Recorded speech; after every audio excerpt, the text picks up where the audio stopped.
सुप्रभात। आज हम पाठ 10 का श्लोक संख्या 5 से पढ़ेंगे। श्लोक की जो संख्या है वो 4 तक पिछले कक्षा में पिछले दिन हो गया था और इसके आगे आज हम पढ़ेंगे यहाँ से। तो यहाँ चौथे में बताया गया था कि पात्र और अपात्र जो जिसके योग्य है, यानी पात्र और अपात्र का में विवेक, यानी इनको इनके भेद को हम किस तरह से जाने। जैसे गाय और सर्प, पन्नग सर्प में गाय तृण को खाती है तो वह दूध देती है, अर्थात तृण को खाने से गाय यदि तृण खाती है तो वह दूध बनता है और उसी दूध को सर्प को पिलाया जाता है तो वह विष बन जाता है। तो इस तरह से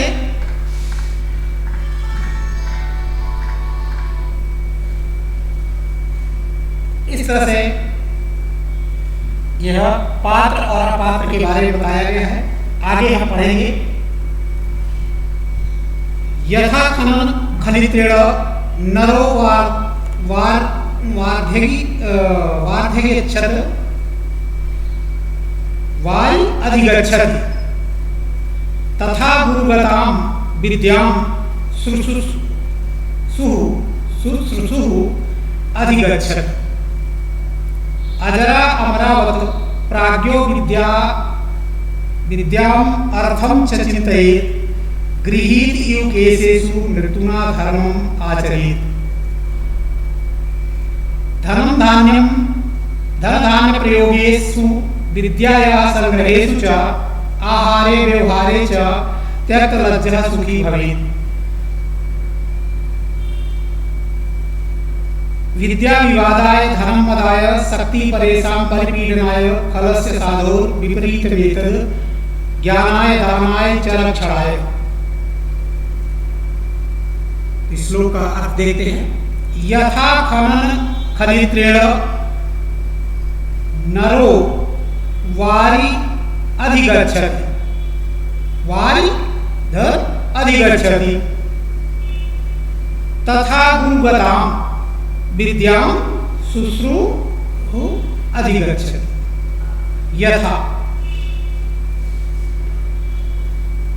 यथा खनन खनित्रेण नरो वारिं अधिगच्छति। यथा नरः खनन खनित्रेण खनन वारिं अधिगच्छति।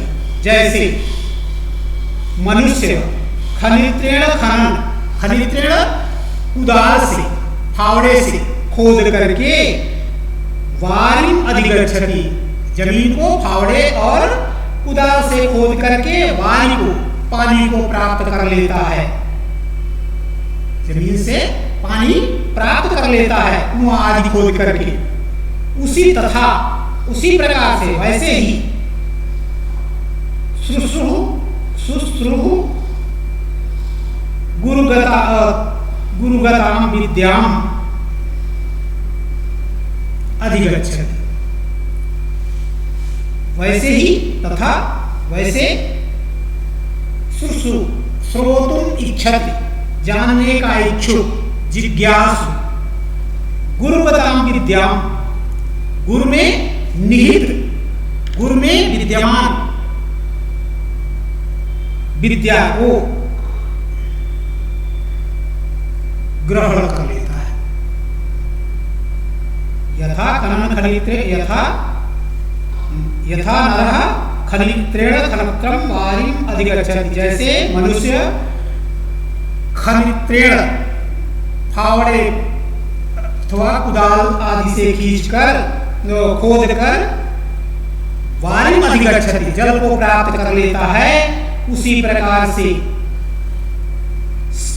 जिज्ञासु, जानने का इच्छुक, गुरुगतां विद्यां, गुरु में विद्यमान विद्या को ग्रहण कर लेता है।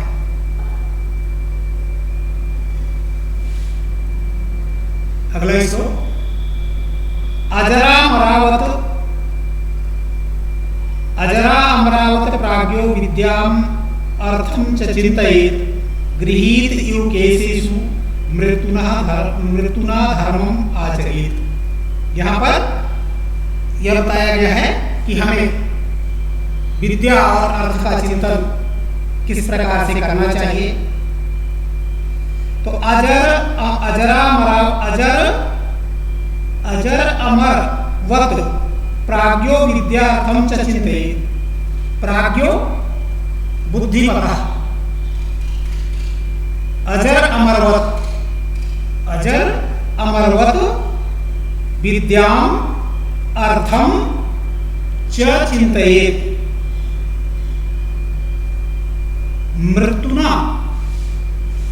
मृत्युना केसेषु गृहीतम इव धर्मम आचरेत। प्राज्ञो बुद्धिमतः, बुद्धिमान, विद्वान, अजर अमरवत, अजर अर्थात अजर जरा रहित, अमर मरण रहित, मृत्यु से ऐसा व्यक्ति जिसे न तो जरा का प्रभाव पड़े और न अमर मृत्यु का प्रभाव हो, ऐसा मान करके विद्या अर्थम च चिंतयेत, विद्या और अर्थ का, धन का चिंतन करना चाहिए। अर्थात मनुष्य को इस प्रकार विद्या और धन के बारे में सोचना चाहिए कि न तो वह कभी मृत्यु को प्राप्त होगा, न बूढ़ा होगा और न ही कभी मृत्यु को प्राप्त होगा। इस प्रकार से विद्या और अर्थ का चिंतन करना चाहिए। और धर्म का आचरण किस प्रकार से करना चाहिए? मृत्युना केसेषु गृहीतः इव धर्मम आचरेत। मृत्यु ने केस को पकड़ रखा है, अर्थात यमराज ने हमें, यमराज जो है वह मानी मृत्यु, यमराज स्वयं आकर के खड़े हैं और हमारे केसों को पकड़ लिया है। इस प्रकार से मान करके धर्म का आचरण करना चाहिए।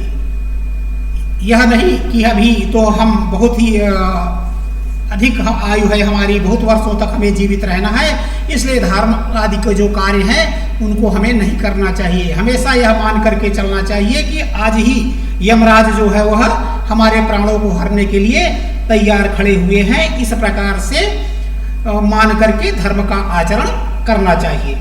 और पहली पंक्ति में है यह कि हम कभी न बूढ़े होंगे और न हमें कभी न हमारे ऊपर मृत्यु का कोई प्रभाव होगा, ऐसा मान करके विद्या का और अर्थ का, विद्या और अर्थ का चिंतन करना चाहिए।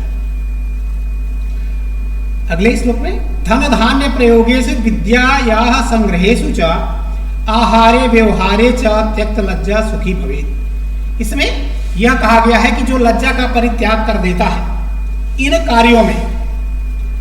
कार्यों में जो विद्या का जो लज्जा का परित्याग कर देता है वह ही सुखी होता है। तो धन धान्य प्रयोगेषु विद्या यह संग्रहेषु च, धन धान्य के प्रयोग में, विद्या के संग्रह में, विद्या प्राप्त करने में जो संकोच न करे।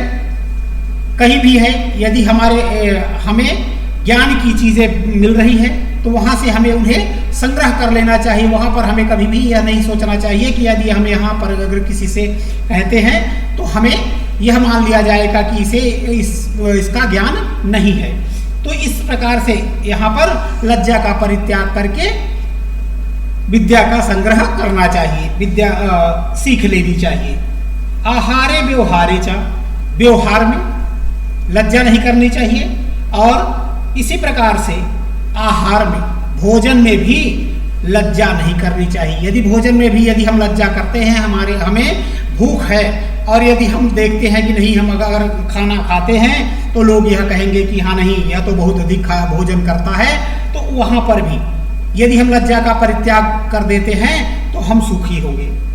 इसमें यही बताया गया है कि धन धान्य के प्रयोग में, विद्या के संग्रह में, आहार में और व्यवहार में जो व्यक्ति लज्जा का परित्याग कर देता है वह सुखी होता है। अगले श्लोक में है बताया गया है दुष्ट और सज्जन के बारे में बताया गया है कि उनका धन, विद्या और शक्ति किस तरह से काम होती है। जिस प्रकार से सज्जन की होती है उसके ठीक विपरीत दुर्जन लोगों की का प्रभाव होता है। तो विद्या विवादाय धनम मदाय, खलस्य विद्या विवादाय भवति। दुष्ट की विद्या विवाद के लिए होती है। धनम मदाय, धन मद के लिए होता है, घमंड के लिए होता है। शक्ति परेशान परिपीडनाय, और शक्ति बल परेशान पीडनाय, दूसरों को पीड़ित करने के लिए, दुख देने के लिए, कष्ट पहुंचाने के लिए होती है। तो खलस्य दुष्ट की विद्या, खलस्य दुष्ट की विद्या विवाद के लिए, धन घमंड के लिए, शक्ति दूसरों को कष्ट पहुंचाने के लिए अर्थात पीड़ित करने के लिए होती है। असाधो एतद विपरीतम, और साधु पुरुषों, सज्जना नाम साधु पुरुषों की इसके विपरीत होती है। साधो सर्वम विपरीतम, साधु की जो होती है विद्या, धन और शक्ति, यह सब इनकी ये दुष्टों के, खलों के विपरीत ही होती है। तो ज्ञान किसके लिए होता है?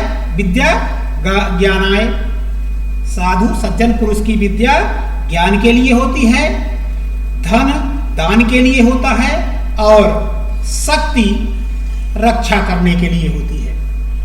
तो इसमें खलों की, दुष्टों की विद्या विवाद के लिए, धन घमंड के लिए, शक्ति दूसरों को पीड़ित करने के लिए, किंतु सज्जन व्यक्तियों की विद्या ज्ञान के लिए, धन दान के लिए और शक्ति दूसरों की रक्षा करने के लिए होती है। इसे अगला, खलः सरसप मात्राणि परिछिद्राणि पश्यति, आत्मनो बिल मात्राणि पश्यन् न पश्यति, पश्यन् अपि न पश्यति। खलः सरसप मात्राणि परिछिद्राणि पश्यति, परंतु आत्मनः बिल्व मात्रेण पश्यन् न पश्यति।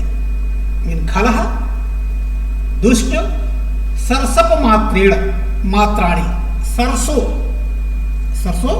के राई या सरसों, तो खल दुष्ट सरसप मात्राणि, राई के समान, सरसों के समान, दूसरे के छिद्राणि, दोष को, पर छिद्राणि दूसरों के दोष को, जो सरसों के समान है, राई के समान है, उन्हें देखता है। यानी दुष्ट व्यक्ति जो होते हैं वो दूसरों के दोष को, भले ही कितने छोटे दोष हों, उन्हें जरूर देखते हैं, किंतु आत्मनो अपना बिलो मात्राणि, बील के समान अपने दोष को पश्यन्नपि न पश्यति, देखते हुए भी नहीं देखते हैं। यहाँ पर खल दुष्ट परछिद्राणि, दूसरों के दोष को, सरसप मात्राणि परछिद्राणि, सरसों राई के समान दूसरों के दोष को देखते हैं, किंतु अपने बेल के समान अर्थात बड़े से दोष को भी देखते हुए भी वो नहीं देखते हैं। यह इस श्लोक में बताया गया है। आज यहीं तक, बाकी का अगले दिन।